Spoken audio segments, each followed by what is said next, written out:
El país ve con alivio el rescate de los 5 menores y una joven, todos hermanos que se escondieron en las selvas del Caquetá ante la amenaza de ser reclutados por las disidencias de alias Calarcá. Alejandra, recordemos que sus padres habían huido luego de haber sido secuestrados por ese grupo armado.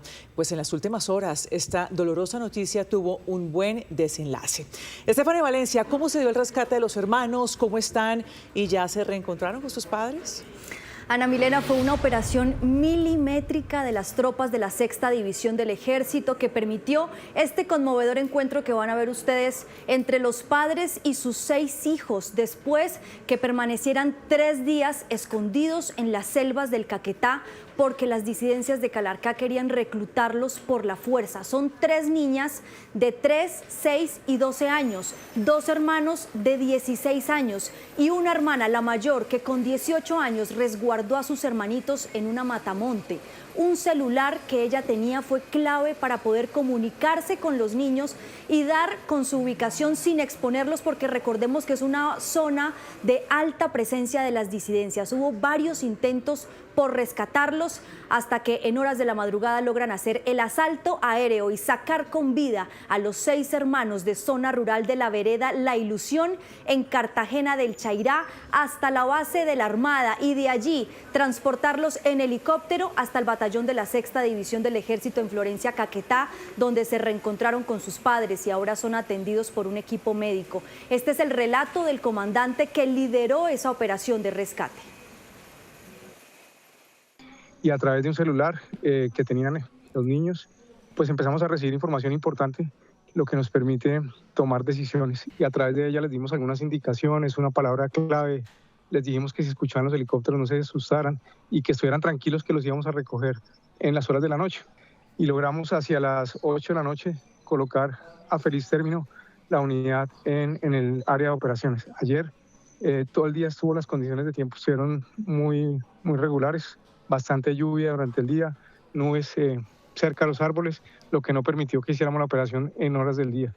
Y es así que hacia las 8 de la noche se nos daba una oportunidad, colocamos las tropas lejos para no colocar en riesgo nuestros niños que estábamos buscando, y hicimos una infiltración con todos los protocolos, con profesionalismo, con una tropa excelentemente entrenada, excelentemente equipada y, lo más importante, motivada por el cumplimiento a proteger a estos niños, que era la misión principal. Y hacia las 3 de la mañana logramos enlazar a los niños. Están felices y tranquilos. Estos quiero que vean ahora los reportes que enviaban los niños a través del celular. Se ven en las fotografías la matamonte, que es una especie de refugio improvisado que construyeron con enormes hojas que los cubría de la lluvia. Otras fotografías de ellos acostados en hojas de palma y bolsas plásticas, y otras donde se ve a la bebé de 3 años acostada en la tierra. Y estas imágenes que van a ver a continuación corresponden al momento en que los enfermeros de combate los encontraron y en medio de la oscuridad comienzan a valorarlos, les prestan los primeros auxilios, les dan comida. Hay imágenes también en donde se ve el momento en el que ellos se los cargan al hombro y comienzan a cruzar los ríos y la espesa selva para poder sacarlos de ese lugar. El comandante de la 6ª División contó cómo fue el momento en el que los vieron a ellos, a los niños, las primeras palabras que dieron y la reacción que tuvieron. Primero, la palabra clave estaba, digamos, bien puesta, y ellos nos confirman, porque también uno tiene que planear alguna contingencia que pueda ser una trampa, y nos funcionó. La palabra clave funcionó, ellos dieron la palabra, nosotros le confirmamos, nos permitieron inicialmente con los 2 varones de 16 años, que fueron los que salieron al punto de encuentro, y después guiados por ellos hasta el punto donde estaban la niña de 18 años y las otras 3 niñas menores de edad, una de 3 años, una de 6 años, una de 12 años, permitieron que nosotros llegáramos hasta el punto donde estaban escondidos en una matamonte sobre la selva del Caquetá.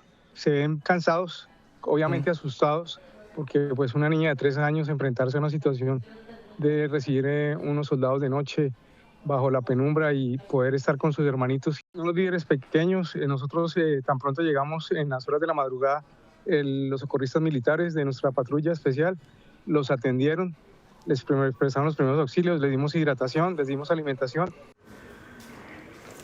No podemos mencionar el punto exacto en el que fueron rescatados por motivos de seguridad, pero todo esto ocurrió en una zona rural de la vereda La Ilusión. Esto queda en Cartagena del Chairá, muy cerca de ese lugar. Allí en zona selvática fue donde encontraron a los niños y posteriormente fueron trasladados vía helicoportada hasta la base de la Armada Nacional que hay muy cerca de allí y posteriormente enviados también vía helicóptero hasta el batallón de la Sexta División del Ejército en Florencia, Caquetá, que fue donde finalmente se dio ese reencuentro con sus padres. Recordemos que todos estos, este rescate es uno de los más emblemáticos que se ha dado en la historia reciente, digamos, de Colombia. No ocurría por lo menos en los últimos años desde que se dio ese rescate también de los niños Mucutú, y recordemos que también habían estado desaparecidos más de 40 días en la selva amazónica.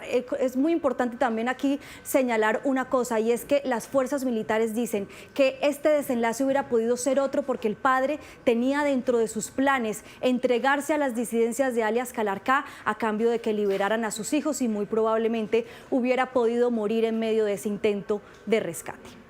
Claro, nos permite recordar el caso de los hermanitos Mucutú y Stephanie. Gracias por su reporte, pero también hablar de esta preocupación latente, la niñez que sigue en riesgo. Un informe de la Defensoría del Pueblo reveló que el ELN y las disidencias de las FARC son los grupos armados ilegales que más reclutan niñas, niños y adolescentes para la guerra, con un registro, ojo a esto, de 339 casos en el 2025. Salima Feris, periodista de Blue Radio, nos cuenta cuántos casos nuevos van en este año. Entre enero y febrero de este año, la Defensoría del Pueblo ha identificado 15 casos de reclutamientos de niñas, niños y adolescentes en el país. Y es que según el registro, el 73% de las víctimas son niños y el 27% niñas. Si se compara con el año pasado, las cifras muestran que en 2025 se documentaron 339 casos de reclutamiento. En ese periodo, además, se evidenció una afectación en población vulnerables, especialmente en comunidades indígenas. En cuanto a los grupos armados ilegales con mayores cifras de reclutamiento, la Defensoría señala al ELN con el 40%, a disidencias de las FARC al mando de alias Calarcá con 26,5%, además de disidencias al mando de alias Iván Mordisco, las autodefensas conquistadoras de la Sierra Nevada, el Clan del Golfo y la Segunda Marquetalia. Antioquia y norte de Santander concentran los principales reportes en lo corrido de 2026, mientras que el balance de 2025, Cauca, Antioquia y Chocó registraron la mayor cantidad de casos. Ante este panorama, la Defensoría del Pueblo señala que esta realidad no puede continuar y que el Estado debe fortalecer los mecanismos de prevención y protección que garanticen los derechos de las niñas, niños y adolescentes. Este reporte se da previo a una reunión entre la fiscal general Luz Adriana Camargo y representantes de la Oficina del Alto Comisionado para la Paz, que se realizaría el lunes de la próxima semana para evaluar si se reactiva o no la orden de captura contra alias Calarcá.